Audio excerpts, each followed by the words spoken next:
Welcome to Faith in Motion. Welcome back to another episode. We're going to get right into it. What is going on in Nigeria? For the past couple days, a lot of news has been coming out. I should say a couple weeks, a lot of news has been coming out as regarding the persecution in Nigeria. Now, the question is, should we be surprised? Should we be shocked by it? Should we be alarmed? Or what is our reaction to it? Obviously, it's sad news. It's sad to see, sad to hear. We're going to dive into it. Let's go. If you love the world and you want to see a better world, your interest is not just free Palestine. I mean, there are more people dying in Nigeria than are dying in Palestine.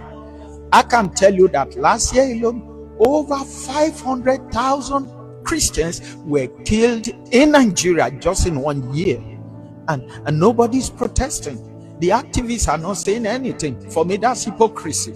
In the north of Nigeria, Christians are being killed daily because the Islamic militants don't want Christians to exist in the north of Nigeria. They want to see a world where there are no Christians at all. And they want to conquer not just Nigeria, they want to conquer Africa, they want to conquer Europe, and they want to conquer America. The younger generation who want to live in a better world must speak out today. And I'm calling on all advocates of a free world to speak out. 500,000 people in 1 year. A quick search if I can find that. Let me see if I can find that on a quick search. As of the last available data, the number of Christians killed in Nigeria in 2024 is not explicitly stated in the provided sources. However, reports indicates that the violence against Christians has remained at a high level, with over 7,000 Christians killed in the first 220 days of 2025 alone, averaging about 30 deaths per day. The overall toll since 2009 is estimated at over 52,000 Christians. All right, so this man said 500,000. That's not some little number. That's a big number. Refine the research again. This is saying the claim that 500,000 Christians were killed in Nigeria last year is not supported by the available evidence and has been identified as misinformation. While Nigeria has experienced a severe and ongoing crisis of violence against Christians, the figures are vastly inflated. According to reports, more than 50,000 Christians have been killed since the Boko Haram insurgency began in 2009. There's a mass number of people getting killed for the faith. We must stay firm into what we believe in, no matter what. If you believe in the Bible, stand firm on it until death comes to your. Even when death comes to your door, you stand firm on it. My question is, how far do you allow people to go without retaliating or defending with actual force? That's my question. If you see, as a man, you see your wife or your kids being raped, your daughters, your wife being raped and then slaughtered, and you don't do nothing, I don't know. But God bless these people, and we have to pray. We have to pray for Nigeria. Listen, 2 Timothy chapter 3, verses 11 to 12 says this: persecutions, afflictions, which came unto me at Antioch and Iconium, at Lystra, what persecutions I endured, but out of them all the Lord delivered me. Yea, and all that will live godly in Christ shall suffer persecution. You will suffer persecution if you're standing on biblical truth, if you're professing. If you turn on primetime news, you're probably going to hear about what's going on with Ukraine. On Ukraine. Ukrainian city of Dnipro. Ukraine has come under heavy bombardment from Russia. Or what's going on with Gaza. But in Gaza. For Gaza. Gaza. But you're probably going to hear nothing about the fact that one country has executed more persecutions towards Christians than any other countries around the world combined and that's Nigeria.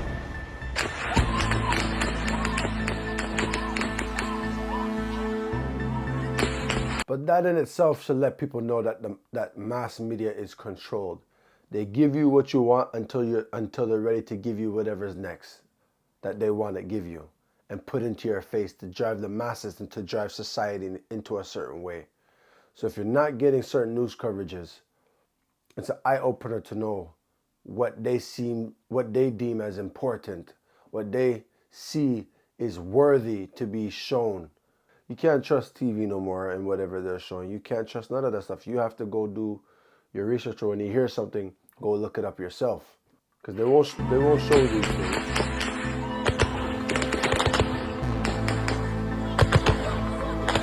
Just this year, 7,087 Christians have been killed, beheaded in many instances this year, just for going to church. Today we're going to talk about the events that are taking place in Nigeria targeted towards Christians.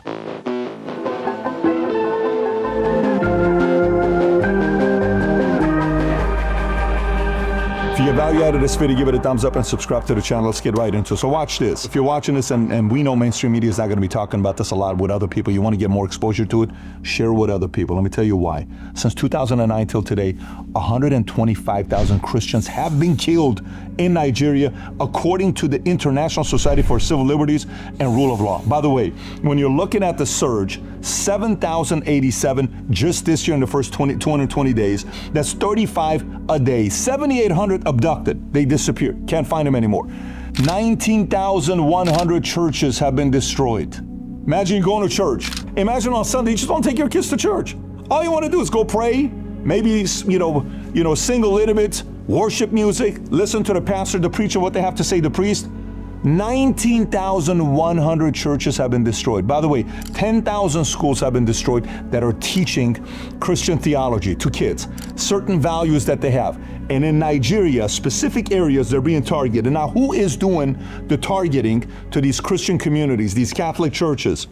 Many of these guys that are jihadists, one of the leaders being Boko Haram since 2009, later splintering into ISIS West Africa province, the ISWAP and Ansaru, conducting mass killing, forcing conversions, and abductions. And you're seeing this in the news. I'm going to put a picture here for you to see on what's going on. This is what they look like. They're just going around targeting Christians, burning homes, seizing land, destroying harvest, sexual violence.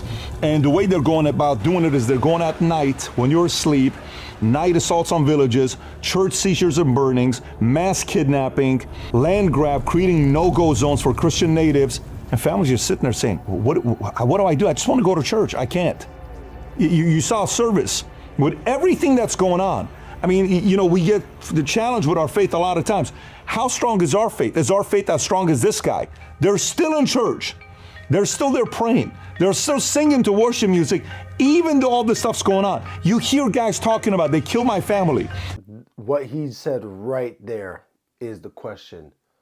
What he said right there is the question. If we, living in these countries, wherever you live, going through our daily trials and our daily stuff, we can't get through what we're going through. What are we going to do when persecution comes? I was just talking about this with somebody. And the only way to get ready is to put yourself sometimes in predicaments where you have to see your faith true, to see if you can stand in the eyes of adversity. When somebody's questioning you, when you're in that moment where you know you should speak up, work, school, it doesn't matter where. And if you're not, when the opportunity arises itself, what does that show us? What does that show me? What does that show you when we don't do those things? This brings me to John chapter 15 and 19. If ye were of the world would love his own. But because you are not of the world, but I have chosen you out of the world, therefore the world hateth you. The world will hate you because God has chosen you, and you have come out of the world. Remember the word that I said unto you, the servant is not greater than his Lord. If they have persecuted me, Jesus is talking here, they will also persecute you. If they have kept my saying, they will keep yours also. They killed my family. They killed my parents. They burned my house down. They burned my relative's house down. They burned my kid's house down. All I have left is this shirt I'm wearing. Here's what the fellow is talking about. I want you to watch these two clips. One of them is them still going to church on a Sunday, and one of them talking about what happened to him and his family. My family members, they died in this house. 11. And some died in the other store. Here and up, my house is up there. That place also is burned. And the store where I pack my goods, I store my goods everywhere, has burned.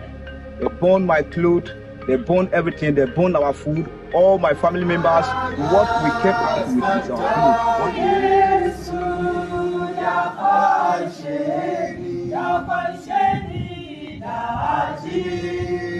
You know, the criticism that a lot of mainstream media gets is, what's the purpose of me showing this? It's just Christians. I mean, it's just Christians, but we have to show anything else to raise the temperature and make sure people are angry and go out there protesting. Free Palestine, that's what we need. We need rage. Christians, give me a break. You know, if you're going to go out there and kill 49 Christians in Democratic Republic of Congo that were killed by machetes, not a big story, right? We shouldn't share this if we're mainstream media. Some victims were beheaded and burned, but I mean, we don't need to really talk about it a lot because it's just Christians. We need to really get into the story and then hear stories that's going on in Canada. You got Justin Trudeau, 112 churches burned in Canada, Catholic churches, and Justin Trudeau, former prime minister, gets up there and says, well, I understand their rage. I mean, you have to watch this to believe what the former leader of Canada had to say about all the church burnings that was going on in Canada. Here's Justin Trudeau for you. Acts of vandalism and arson are being seen across the country, including against Catholic churches. One of my reflections is I understand the anger that's out there against institutions like the Catholic Church. It is real and it is fully understandable. And by the way, I got a list of other places to read. The only reason I'm showing you Justin Trudeau is because it's not just happening in Africa or Syria and all the, it's happening in the West as well. We can tell you some of the stuff that's going on in Arizona that happened recently. This is taking place, and so a lot of Christians are saying, hey, what do we do about this? Do we just sit around and not do anything? What can we do about this? Some are saying, hey, well, that's why we need a crusade. There's a spiritual warfare going on. That's what we need right now. We need to get louder. Some are saying mainstream media should talk about it. Well, if they're not, we should talk about it. We will. Some are saying, well, maybe Christians are not understanding the whole concept of tolerance. We should be tolerant. We should be tolerant. Well, if there's an example of a guy that wasn't tolerant, it was Jesus. This concept of being tolerant towards who? Towards everybody, allowing all this stuff to happen? I used to pray for 4 things for many years. 20 years I was praying for courage, wisdom, tolerance, understanding. I told my kids, we're not praying for tolerance anymore. If someone's pushing the envelope, make some noise, do something about it, right? We're seeing all this stuff that's happening over here. God forbid if something happens to, Muslim or a different denomination or Jews, everybody wants to talk about it. Oh my God, you won't believe what happened. How about Christians? Do they have a valid argument here that people are making? I think they do. But there's maybe not a business model in trying to help Christians out. Maybe there isn't. Maybe Christians who are sitting around right now, and we're seeing everybody wearing a Ukraine pin, which, by the way, to people that believe in that, I support the fact that you do. How many of you guys are wearing a Nigeria pin right now with the Christians over there that are going through what's going on to them? Who's wearing that? When's the last time you wore that?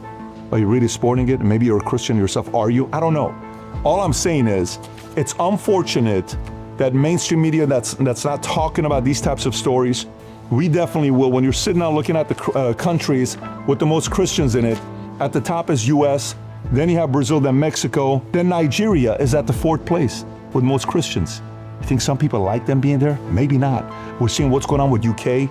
We're seeing what's going on with immigration. We're seeing what's going on with, you should just let anybody into your country. Who cares if you lose your national value? Who cares if people are in your country who hate you? It's okay. That's part of freedom of speech. Really? Yeah, it's okay. Today I was looking at 2 things. You know what countries' Bibles are illegal to buy and sell? Go try buying a Bible in Iran. See what happens to you. By the way, go try buying a Bible in Iran in Farsi. You won't find it. Only the people that are Assyrians and Armenians can have Bibles in Iran, but you can't put it in Farsi and distribute it. That's illegal. Go to Saudi Arabia and see if you can sell a Bible in Saudi Arabia in Arabic, because that's a form of conversion. You're trying to get people converted into Christianity. In America, we're like, it's okay. Sell it on Amazon, Quran, whatever you want to sell. Go sell it. Freedom of religion, freedom of speech. Maybe there's a place for it, but at the same time, those other countries don't want Christians to be growing. And we're like, yeah, but it's their country. They get to create their laws. But in America, it's like, no, we're okay with everything that happens here. Maybe, maybe not. But I believe there needs to be more of a discussion here with this, and more of a topic and more of a debate. And we're not having enough of it right now. There are so many other debates that... That's an interesting point about the other countries not respecting the faith of Christianity and wanting it to grow in any format. But America, I would say to that, is a wolves in sheep's clothing. They act like they're a Christian nation, but deep down, the American system, the American institution, the American brand is a deceptive, satanic religion. And even their Christianity that they push, the so-called Christian nation, it's a false Christianity that they're pushing. It's not fully grounded on biblical truth, my personal opinion. Listen, if we're going to go deep into Bible study, when you're reading the book of Revelations and you understand the beast that comes out of the sea, the beast that comes out of the land, America is one of those beasts, is the lamb that speaks like a dragon. So maybe we're going to have a Bible study on the book of Revelations and the prophecies. Let's keep going. Have 99% of Twitter, X, YouTube, everywhere. How many debates about this topic? Maybe not enough. Maybe we need to get a little bit louder. And maybe if you're watching this right now saying, honestly, I didn't know about that with Saudi Arabia. I didn't know that about Iran. Go ChatGPT it. Go look it up for yourself. Do you think they should be selling Bibles? Why don't they? Why are we allowing everybody? Are we a little bit too tolerant in America? I don't know. It's a good question to ask, and you can answer it for yourself. I don't know where you're going with this. Are you insinuating the fact that we shouldn't be able to do this? More and more mayors with other denominations who hate America are creating policies, and we have certain cities in America that the police department has the language written in Arabic. This is America. What are you talking about? This is America's what we're talking about. No, we should do it. We should do it. It's okay. We should do it. We got folks who work for the government in certain areas of Dearborn and Michigan that are saying, I hope one day you get kicked out of the city and I will celebrate and put a parade together so you can never come back here again because your type doesn't belong here. Your type? He's an American. What do you mean your type? You hate America, go back to your country. Your type. Ilhan Omar talking all the stuff she's saying about Charlie Kirk. I have nothing to apologize for. It is a tragedy that Charlie Kirk was killed in that way. I feel for his widow and his children. They will have to live with that for the rest of their lives. But there is no legacy to honor. It was a legacy filled with bigotry, hatred, and white supremacy. He was not a hero. He was a bigot. A bigot? What are you, lady? Go back to Somalia. You hear her videos talking about to her country that one day my hopes is to go out and create some change because I want to come back to my homeland, which is Somalia. Go back already. Should we sit there and allow these people to create policies who absolutely hate America? I have a very big problem with that. If you run a company, your employees hate your company, would you keep them? Or would you tell them, go find another company you love? I would tell them, go find another company you love. If you're dating somebody who hates you and your family, would you stay with her? Would you stay with them? Would you tolerate them? Why are we doing that in America? I don't know. But it's a fair question that many are asking me. They're connecting me saying, why are people not talking about this? You have a very valid point. We're going to. And hopefully that influences some of you guys talk about this more as well. So if you're watching this, and again, you got some things in here that got your blood pressure a little bit higher, saying, you know what, I'm with them. I'm not okay with this. Share this with as many people as possible and ask them the questions. Do you agree with them? What do you think about what he has to say in this video? And let's see what people have to say about it. But I do think this is something that more of us need to be talking about.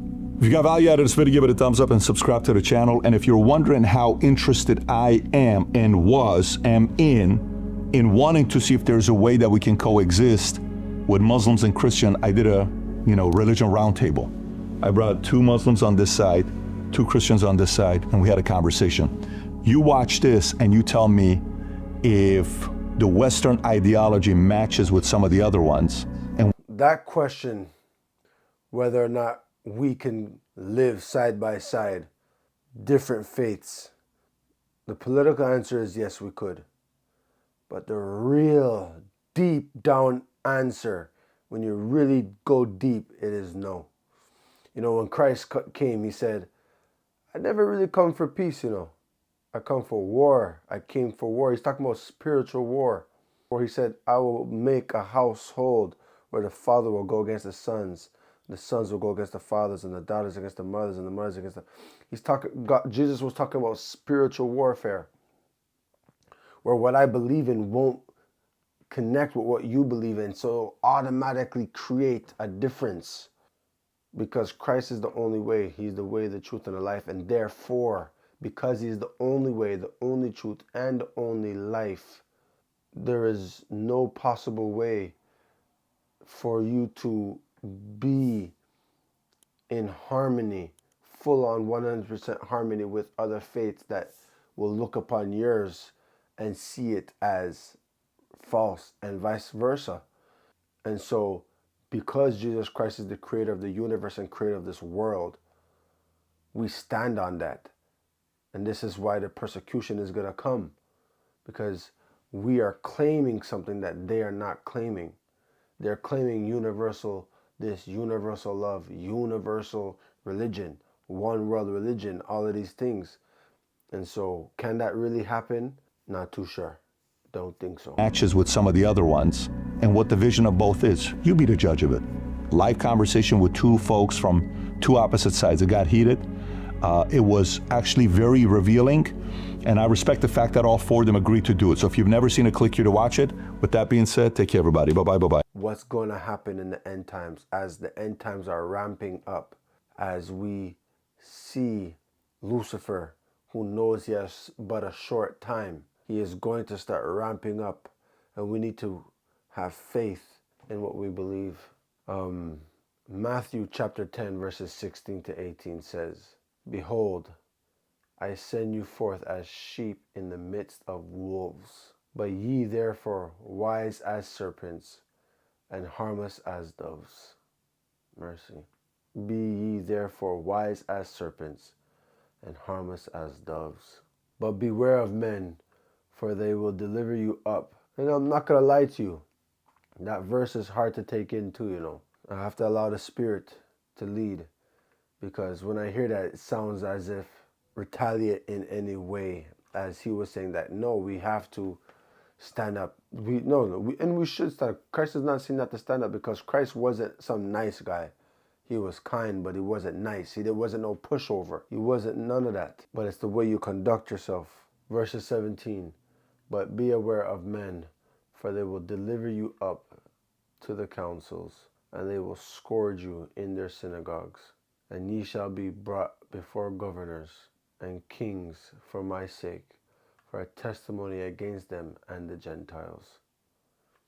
So remember this, as it says here, and they will scourge you in their synagogues. The religious people, whether it's whatever denominations, whatever Christianity, whatever it is, this says, and they will scourge you in their synagogues. The remnant will be persecuted by other Christians, so-called Christians. Remember, the Bible says people will come up to him in the end, after judgment or during judgment, and say, Lord, didn't we do all this in your name?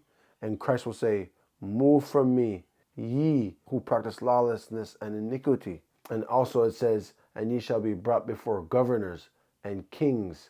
Governors, what is this? Political. So just like Christ was brought before the head of the Sanhedrin, the head priest, and he was brought before Pilate, it's the same thing that's going to happen in the end times.